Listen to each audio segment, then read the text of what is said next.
خدائی کا جھوٹا دعویٰ کرنے والا مصنوعی چاند بنانے والا ہاشم ابن مقنع کا دلچسپ اور عبرتناک واقعہ۔ ناظرین کرام، السلام علیکم ورحمۃ اللہ وبرکاتہ۔ ناظرین، مجھے امید ہے کہ آپ سب خیریت و عافیت سے ہوں گے۔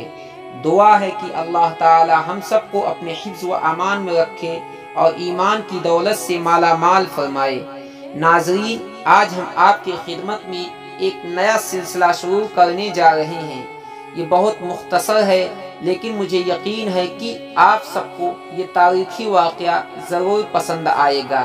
ناظرین، چلیے بڑھتے ہیں آج کے موضوع کی طرف۔ ناظرین، موضوع کی طرف بڑھنے سے پہلے آپ ہمارے چینل الشفا اسٹوریز کو سبسکرائب کرنا نہ بھولیں اور بیل آئیکن کی گھنٹی ضرور دبائیں۔ ناظرین، چلیے بڑھتے ہیں آج کے موضوع کی طرف۔ بسم اللہ الرحمن الرحیم۔ ابن مقنع ایک جھوٹی خدائی کا دعوے دار شخص تھا جس کا صحیح نام ہاشم تھا۔ وہ خراسان کے علاقے مرو کے ایک گاؤں میں پیدا ہوا۔ یہ گاؤں خاصا پسماندہ اور اسلام کی تعلیمات وہاں ابھی درست طریقے سے نہیں پہنچی تھی۔ یہی وجہ ہے کہ جب ہاشم عرف ابن مقنع نے خدائی کا دعویٰ کیا تو بہت سے لوگوں نے اس پر اعتبار کر لیا۔ وہ پیدائشی طور پر خاصا بدصورت اور کالے رنگ کا مالک تھا۔ اس پر جوانی میں اسے چیچک نکل آئی، جس کی وجہ سے اس کی بدصورتی کو چار چاند لگ گئے۔ جب وہ جوان ہوا تو اپنے والدین کو چھوڑ کر گھر سے بھاگ گیا تھا۔ عرصے دراز تک اس نے غیر کی خاک چھانی اور خاصا علم حاصل کیا جو خدائی کے دعوے میں اس کے کام آیا۔ پہلے پہلگاؤں میں واپس آنے کے بعد اس نے خود کو نعوذ باللہ پیغمبر کہنا شروع کر دیا۔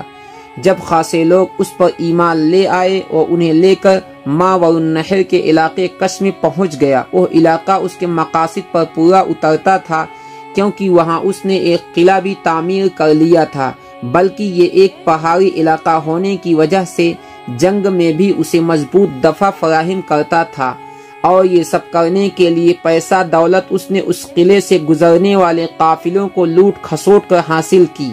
وہ دور دور تک مشہور ہو گیا تھا اور لوگ اسے دیکھنے یا اس سے بحث مباحثہ کرنے آتے تھے۔ اسی لیے اس نے اپنی بدصورتی چھپانے کے لیے سونے کا ایک مکھوٹا بنوایا اور اسے ہر وقت اپنے چہرے پر لگائے رکھتا۔ اس نے اپنے پیروکار پر لوٹ مار حلال کر دی تھی، بلکہ انہیں حکم دیا کہ وہ اپنے گھر والوں کو بھی قلعے میں آباد کریں۔ بہت سے لوگوں اور بغداد کے علماء نے اسے جھوٹا کہہ کر معجزہ دکھانے کو کہا تو اس نے ایک نقلی چاند بنایا جو نخشب کے علاقے سے طلوع ہوتا تھا اور صبح کو غروب ہو جاتا تھا۔ اس کی روشنی 30 میل تک پھیلی ہوئی تھی۔ ابن مقنع کے اس تجربے سے بہت سے لوگ گمراہ ہوئے اور اس کو سجدہ کر کے خدا مان لیا۔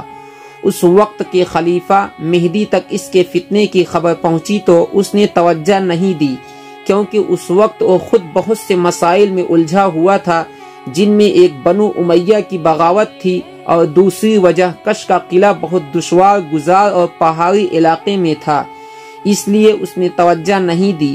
اور ویسے بھی اس وقت بہت سے لوگوں کا ایسا دعویٰ ایک عام بات تھی، یہ خود بخود جھاگ کی طرح بیٹھ جاتے تھے، اسی لیے خلیفہ مہدی نے نظر انداز کر دیا، لیکن اس کا نتیجہ بہت بھیانک نکلا۔ ابن مقنع کا فتنہ صرف اس کے علاقے تک محدود نہیں رہا، بلکہ دور دور تک پھیل گیا۔ اس کے پیروکار ہر قافلے کو لوٹنے لگے، عورتوں اور لڑکیوں کو لونڈیاں بنانے لگے۔ جب ابن مقنع کی طاقت بڑھ گئی تو اس نے علاقے کے حاکموں کو خط روانہ کر دیا، جس میں اس نے دعویٰ کیا کہ خدا اس کی ذات میں منتقل ہو گیا ہے، نعوذ باللہ، اس لیے اسے خدا تسلیم کیا جائے اور نذرانے پیش کیے جائے۔ ایسا ہی خط اس نے خلیفہ مہدی کو روانہ کیا، جسے پڑھ کر خلیفہ کو اپنی لاپرواہی کا احساس ہوا اور اس نے جواباً اپنی فوج اس قلعے کی سرکوبی کے لیے روانہ کر دی۔ چونکہ خلیفہ مہدی نے اسے معمولی سا آدمی سمجھا، اسی لیے مختصر فوج روانہ کر دی، جس کا نتیجہ اسلامی فوج کی شکست ہوئی۔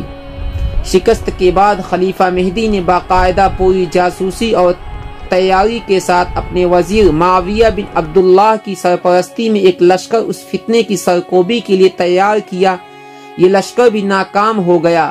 معاویہ بن عبداللہ کی مدد کے لیے مہدی نے مزید کمک بھیجی۔ بحر طور کافی مشکلات اور اپنی فوج کی بہادری کی وجہ سے معاویہ بن عبداللہ قلعے کو فتح کرنے میں کامیاب ہو گیا۔